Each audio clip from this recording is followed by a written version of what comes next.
Jam on toast! Hey everybody, welcome to the Jam. I'm Cam Ryan. Today the toast is to the 40-year-old virgin. This is a response to Harry Movie Club. Go over to Mr. Harry Bird's channel for all your Harry needs. So the short sell on this one is that some people who work at this place that's supposed to be like Best Buy find out that their coworker is 40 years old and still a virgin. So they make a goal of rectifying this and try to kind of help them out with the romantic side of it as well.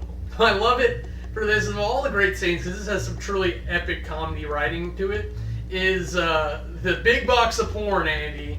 It's amazing that he actually did that and then would turn around on him, because once you give him something like that, you can't get around it. So I just thought it was funny. My hate it to get overly serious here is that the movie really portrays Andy as someone you don't want to be, that has very little to offer anybody, so they make it so that he has to change everything about himself. Okay, I'm not going to go into super dramatic nonsense about this, just to say that I didn't like that it couldn't have been a nerd that found someone that could accept them as they are. The MVP for this, as well as Steve Carell did, Paul Rudd. Out of the troop of idiots, he's not the one who's trying to just get Andy laid. He's trying to actually look at it from a romantic angle and find true love, and it's from a societal standard point. He's playing kind of the girl role in it, which is not good that that's what the societal standard is, but it's great that someone is there to play that part so that it's not just turning Steve Carell's character into a pussy hound. I ran out of good words. Let's get on the categories. Aesthetics. This movie really does a good job of making situational and physical humor relevant. You really see the humor. You could probably watch this on mute and it'd still be pretty funny. Maybe even funnier if you're really good at making up and ad-libbing your own story into it. But you have such crazy scenes like the bathroom scene where he's getting waxed, and just ridiculousness that's going on throughout the entire movie that you don't need to have a plot there. It's just funny because guy does this, and if you want proof, search fails on the internet. Aesthetics gets a 90.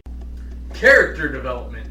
This should have been a really good one for character development. I mean, we go through a whole journey with Steve Carell's character that he's this one thing, and then he finds friends and his co-workers based on this silly thing about him being a virgin, and that they think it's such a horrible thing, and he's okay with it, even if he's not happy per se. And then he finds this camaraderie, and he builds up into this other person who has these friends and is more social, and he gets that development at work. And this is without any of the other characters' developments, because they all go through their ups and downs too, which is actually pretty impressive. But we get towards the third act, and really it kind of fails, because he starts getting rid of all his stuff, all the things that he's used to doing with his life. And I'm not saying that you should commit yourself 100% to hobbies and things like that, but how much of himself is left at the end of the movie? He wasn't a bad guy to begin with. He was a good guy, and I just really struggle with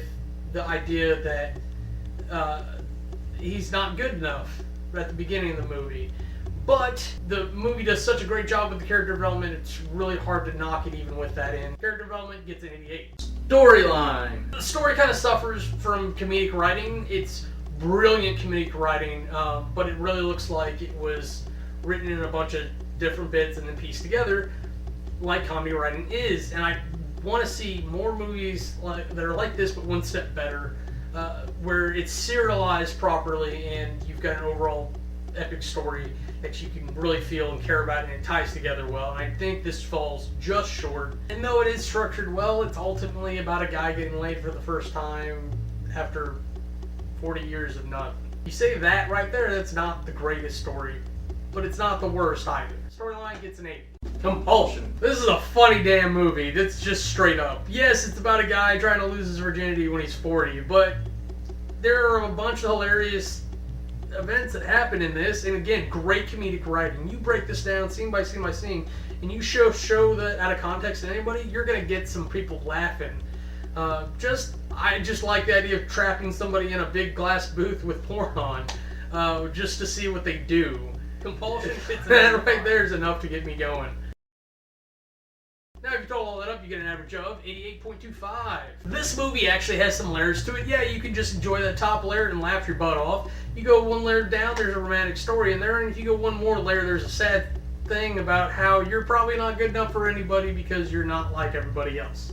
Just saying. Or maybe it's that I overrelate to the main character, not in fact being a virgin, but in being kind of nerdy and into hobbyistic type things over the years, and it's really hard to find a community that I really fit in. So don't take my personal knock against this. It does have some adult themes in it, obviously. It says virgin in the title, but I recommend this for everybody, probably high school and up. I think that's it for me. I'm Cameron. You don't like me? Bite me.